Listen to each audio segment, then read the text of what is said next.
2.0 की तैयारी करें तो आज हम हिंदी इंग्लिश लैंग्वेज से जो प्रश्न पूछे जाते हैं सेट 1 लेकर के आए हूँ। प्रश्न इंपॉर्टेंट है, एग्जाम में यही पैटर्न होता है, तो आप लोग वीडियो को अंत तक जरूर देखना। अंत में अपने नंबर कमेंट करके जरूर बताना। तो चलिए वीडियो को स्टार्ट करते हैं। पहला प्रश्न देखते हैं, आदि का विलोम क्या होगा? इति होगा, प्रारंभ होगा, अंत होगा या समापन होगा? तो ध्यान रखना है आपको, आदि का विलोम क्या होगा? तो आदि का विलोम होगा अंत। ध्यान रखना है आपको। नेक्स्ट क्वेश्चन है, चतुर्युग में कौन सा समास है? चतुर्युग में कौन सा समास है? द्विगु समास है, बहुवीर समास है, द्वंद्व समास है या तत्पुरुष समास है? तो ध्यान रखना है आपको, चतुर्युग में द्विगु समास है। जहां पर संख्यावाचक होता है वहां पर द्विगु समास होता है, आपको ध्यान रखना है। तो चतुर्युग में द्विगु समास है। दोस्तों कमेंट करके अपने मार्क्स जरूर बताते रहना।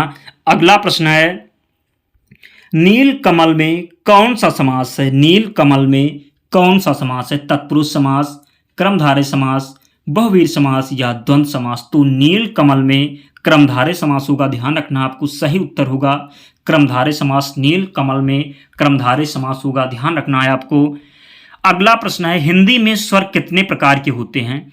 हिंदी में स्वर कितने प्रकार के होते हैं? 9 प्रकार की या 10, 11, 12? तो ध्यान रखना है आपको, हिंदी में स्वर 11 प्रकार के होते हैं। ध्यान रखना है आपको। दोस्तों आप लोग वीडियो को जरूर लाइक कर देना, प्रश्न इंपॉर्टेंट है, यही पैटर्न आपके एग्जाम में जरूर देखने को मिलेगा। अगला प्रश्न है, धीरे धीरे में कौन सा समास है? धीरे धीरे में कौन सा समास होगा? तो पहला ऑप्शन है अव्ययी भाव समास, सेकंड है तत्पुरुष समास, थर्ड है द्वंद्व समास और फोर्थ है द्विगु समास। तो बताना है आपको धीरे धीरे में कौन सा समास होगा। तो धीरे धीरे में अव्ययी भाव समास होगा। ध्यान रखना आपको, सही उत्तर होगा धीरे धीरे में अव्ययी भाव समास होगा। ध्यान रखना है आपको। अगला प्रश्न है, उड़ती चिड़िया के पर गिनना। उड़ती चिड़िया के जो है पर गिनना, तो इसमें आपको बताना है होशियार होना, मतलबी होना, अनुभव होना, मूर्ख होना। तो उड़ती चिड़िया के पर गिनना आपको बताना है इसका सही उत्तर। उड़ती चिड़िया के पर गिनना, तो ध्यान रखना है आपको, इसका सही आंसर होगा अनुभव होना। उड़ती चिड़िया के पर गिनना का अर्थ है अनुभव होना। अगला प्रश्न है, रामचरित के रचनाकार कौन है?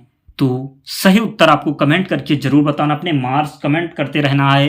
रामचरित के रचनाकार कौन है? तो रामचरित के रचनाकार पहला ऑप्शन है सूरदास, सेकंड है वाल्मीकि, थर्ड है तुलसीदास और फोर्थ है सरहफा।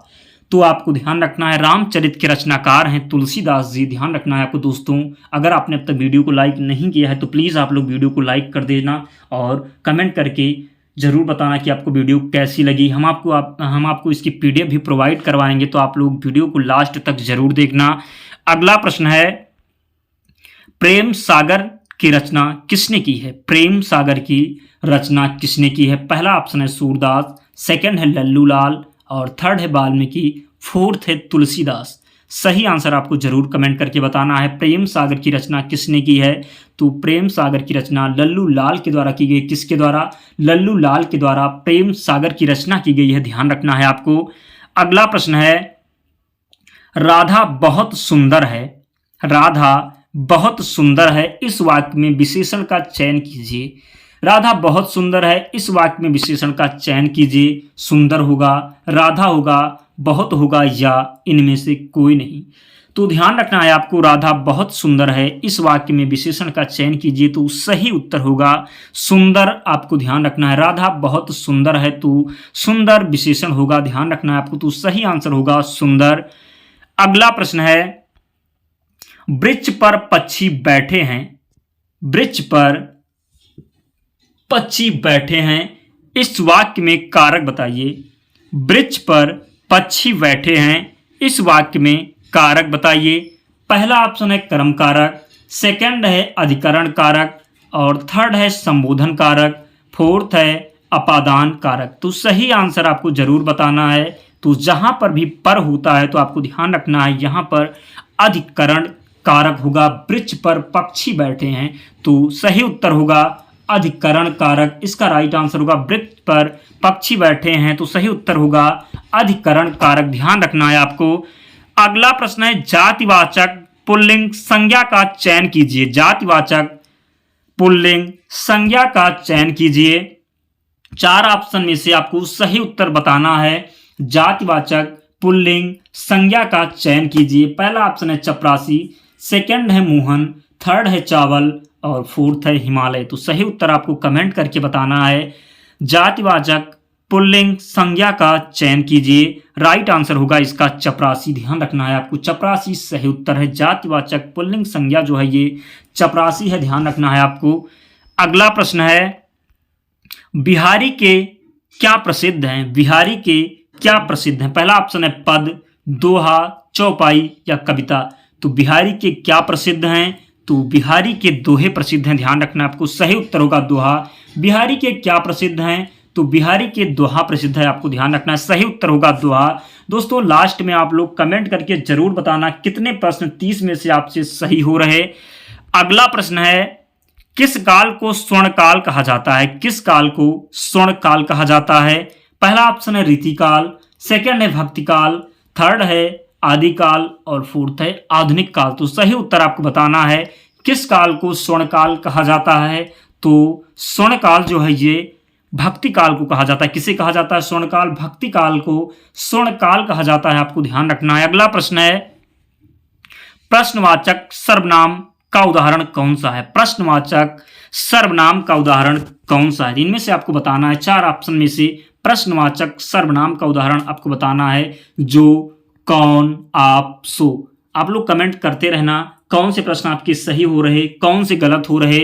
प्रश्नवाचक सर्वनाम का उदाहरण कौन सा है? तो प्रश्नवाचक सर्वनाम का उदाहरण है, ध्यान रखना है आपको, कौन। कौन प्रश्नवाचक सर्वनाम का उदाहरण है, कौन, ध्यान रखना है आपको।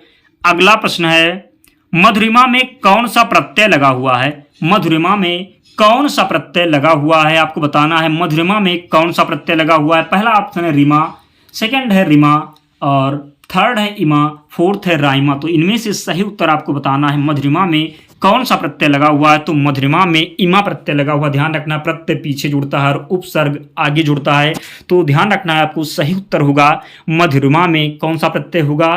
तो इमा प्रत्यय होगा मधुरिमा में, ध्यान रखना है आपको। अगला प्रश्न है, किस समास में अंतिम पद प्रधान होता है? किस समास में अंतिम पद प्रधान होता है? पहला ऑप्शन है तत्पुरुष समास, सेकंड है द्वंद्व समास, थर्ड है कर्मधारय समास और फोर्थ है द्विगु समास। सही उत्तर आपको इनमें से बताना है किस समास में अंतिम पद प्रधान होता है। तो अंतिम पद प्रधान होता है तत्पुरुष समास में। राइट आंसर होगा तत्पुरुष समास, ध्यान रखना है आपको। प्रश्न इंपॉर्टेंट है तो आप लोग पूरे ध्यान से सेट को जरूर लगाइएगा। अगला प्रश्न है, वह स्त्री जो अभिनय करती है क्या कहलाती है? वह स्त्री जो अभिनय करती है क्या कहलाती है? नायिका कहलाती है या नर्तकी कहलाती है, नटी कहलाती है या अभिनेत्री कहलाती है? तो वह स्त्री जो अभिनय करती है वह अभिनेत्री कहलाती है। राइट आंसर होगा इसका अभिनेत्री, ध्यान रखना है आपको। अगला प्रश्न है, भाषा के आधार पर सर्वप्रथम किस राज्य का गठन हुआ? भाषा के आधार पर सर्वप्रथम किस राज्य का गठन हुआ? पहला ऑप्शन है हिमाचल प्रदेश, सेकंड है उत्तर प्रदेश, थर्ड है बिहार और फोर्थ है आंध्र प्रदेश। तो ध्यान रखना है आपको, आंध्र प्रदेश इसका राइट आंसर होगा। अगला प्रश्न है, लिखित भाषा की आधारभूत इकाई क्या है? तो लिखित भाषा की आधारभूत इकाई क्या है? वर्ण है, शब्द है, वाक्य है या अक्षर है? तो ध्यान रखना है आपको, लिखित भाषा की आधारभूत इकाई है क्या है? तो आधारभूत लिखित भाषा की इकाई है वर्ण, ध्यान रखना है आपको। राइट आंसर होगा वर्ण, इसका सही उत्तर होगा। आपको ध्यान रखना, आप लोग जरूर बताना कितने प्रश्न आपसे सही हुए। अगला प्रश्न है, ऊ का उच्चारण स्थान क्या है? कंठ है, तालु है, ओष्ठ है, दंत है। तो आप सभी को पता होगा ऊ का उच्चारण स्थान है, ओष्ठ क्या है? ओष्ठ है दोस्तों। कमेंट करके आप लोग जरूर बताना 20 में से कितने प्रश्न सही हुए। आप 9 प्रश्न इसमें से सही कर पाते हैं या नहीं कर पाते हैं, कमेंट करके जरूर बताना। अब हम इंग्लिश लैंग्वेज से जो प्रश्न बनते हैं उनको देखते हैं। Choose the incorrectly spelled word. इनमें से आपको इनकरेक्टली स्पेल्ड वर्ड बताना है। पहला ऑप्शन है सक्सेसफुल, स्ट्रेटजी, डिफिनेशन, कंटिन्यूसली। तो इनमें से आपको सही उत्तर बताना है। तो इन तीनों के तो स्पेलिंग सही हैं। सक्सेसफुल इसका राइट आंसर होगा, सक्सेसफुल इसका सही उत्तर होगा। सक्सेसफुल में यल नहीं होगा। SUCCESSFUL होगा, एक एल को हटा देंगे यहाँ पर, तो राइट आंसर होगा, इसका ध्यान रखना है आपको, सक्सेसफुल इसका सही उत्तर है। अगला प्रश्न है, it is a book dash children, choose the correct option. आपको इनमें करेक्ट ऑप्शन चूज करना है। इट इज अ बुक, पहला ऑप्शन है ऑफ, सेकंड है टू, थर्ड है फॉर और फोर्थ है बाई। तो इनमें से सही आंसर आपको बताना है कौन सा ऑप्शन सही होगा। तो it is a book, it is a book for, यहां पर फॉर यूज होगा तो आपको ध्यान रखना है, it is a book for children, ध्यान रखना है आपको। तो इसका राइट आंसर फॉर होगा। अगला प्रश्न है, which is not a part of plants, इनमें से राइट आंसर आपको बताना है, which is not a part of plants. दोस्तों राइट आंसर कमेंट करके आपको जरूर बताना है। पहला ऑप्शन है ब्रांचेज, सेकंड है लीव्स और थर्ड है बर्ड्स एंड एनिमल्स और फोर्थ है नन ऑफ द एबव। तो ध्यान रखना है आपको, which is not a part of plants, तो राइट आंसर होगा बर्ड्स एंड एनिमल्स, इसका राइट आंसर होगा, ध्यान रखना है आपको।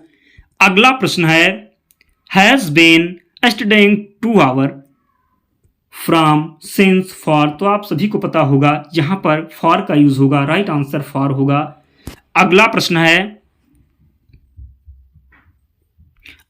है select the correct plural form of corpse, तो ध्यान रखना है इसका पहला ऑप्शन है कॉल्प्स, सेकंड है कॉल्प्स और थर्ड है कॉल्प्स और फोर्थ है नन ऑफ द एबव। तो सही उत्तर आपको बताना है। तो ध्यान रखना है आपको, जहां पर भी CALF, जहां पर लास्ट में F होता है उसको हम प्लूरल फॉर्म बनाते हुए उसको VES में चेंज कर देते हैं। तो ध्यान रखना है आपको, इसका राइट आंसर होगा सेकंड।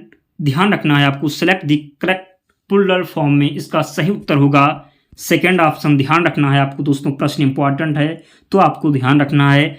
अगला प्रश्न है, माई class teacher prefer coffee dash dash T, choose the correct preposition. इनमें आपको करेक्ट प्रीपोजिशन का चूज करना है। तो ध्यान रखना है, माई क्लास टीचर, ध्यान रखना आपको प्रीफर के साथ हमेशा टू का प्रयोग किया जाता है। आपको याद रखना है, प्रश्न पूछा जाता है प्रीफर के साथ हमेशा टू का यूज होता है। किसके साथ? प्रीफर के साथ हमेशा टू का प्रयोग होता है, प्रीफर के साथ हमेशा टू का प्रयोग होता है। तो आपको ध्यान रखना, यहाँ पर my class teacher prefer coffee to, क्या होगा? टू होगा। तो राइट आंसर इसका होगा टू। ध्यान रखना है आपको, सही उत्तर पहला होगा, my class teacher prefer coffee to tea. ध्यान रखना है आपको। अगला प्रश्न है, the teacher dash dash completed this chapter. तो राइट आंसर चूज करना है आपको, the teacher dash dash completed this chapter. पहला ऑप्शन है हैव, सेकेंड है हैज और थर्ड है इज और फोर्थ है आर। तो सही आंसर आपको जरूर बताना है कौन सा इसमें राइट आंसर होगा। तो the teacher dash dash completed this chapter, तो इसमें सही उत्तर होगा द टीचर हैज़ होगा। यहाँ पर राइट आंसर क्या होगा? हैज़ होगा। ध्यान रखना है आपको, इसका राइट आंसर होगा हैज़। ध्यान रखना है आपको। अगला प्रश्न है, Ram and Shyam dash dash business partners. ध्यान रखना है आपको, राइट आंसर बताना है। पहला ऑप्शन है हैव, सेकेंड है हैज़ और थर्ड है आर, फोर्थ है हैड। तो सही आंसर आपको बताना है राम एंड श्याम। तो ध्यान रखना है आपको, यहाँ पर राइट आंसर होगा आर, यहाँ पर राइट आंसर होगा आर। तो इसका सही उत्तर होगा आर। दोस्तों आप लोग कमेंट करके जरूर बताना कितने प्रश्न आपके सही हो रहे। Ram and Shyam are business partners. ध्यान रखना है आपको। अगला प्रश्न है, antonym of the word continue is.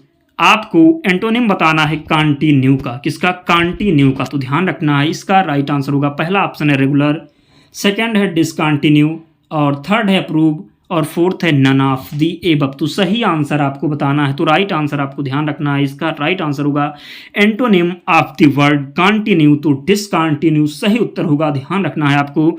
अगला प्रश्न है, Kolkata is dash dash then many other cities. यहाँ पर आपको डिग्री का चूज करना है, करेक्ट डिग्री बताना है कौन सा होगा। तो ध्यान रखना है आपको, डिग्री तीन प्रकार की होती है, पॉजिटिव, कंपैरेटिव, सुपरलेटिव। तो इन तीनों में से आपको बताना है कौन सी डिग्री का यहाँ पर चयन होगा। Kolkata is dash dash then many other cities. तो ध्यान रखना है आपको, यहाँ पर यूज़ होगा कंपैरेटिव डिग्री। कौन सी डिग्री? Comparative degree. तो राइट आंसर यहाँ पर आपको चूज करना है Kolkata is bigger than many other cities. दोस्तों वीडियो कंप्लीट हो गई। 30 प्रश्न हमने कलेक्ट किए थे जो एग्जाम में पूछे जाने की प्रबल संभावना है, एग्जाम में यही पैटर्न होगा। तो आप लोग कमेंट करके जरूर बताना कितने प्रश्न आप 30 में से सही कर पाए, और वीडियो को जरूर लाइक कर देना। अगर आप पीडीएफ से इसका रिवीजन करना चाहते हैं तो पीडीएफ हम आपको टेलीग्राम चैनल पर उपलब्ध कराएंगे, लिंक डिस्क्रिप्शन बॉक्स में, या आप टेलीग्राम पर सर्च कर लेंगे फ्री एग्जाम जोन चैनल मिल जाएगा, आप लोग ज्वाइन हो जाना, वहां पर आपको सारी पीडीएफ मिल जाएगी। तो मिलते हैं अगले वीडियो में,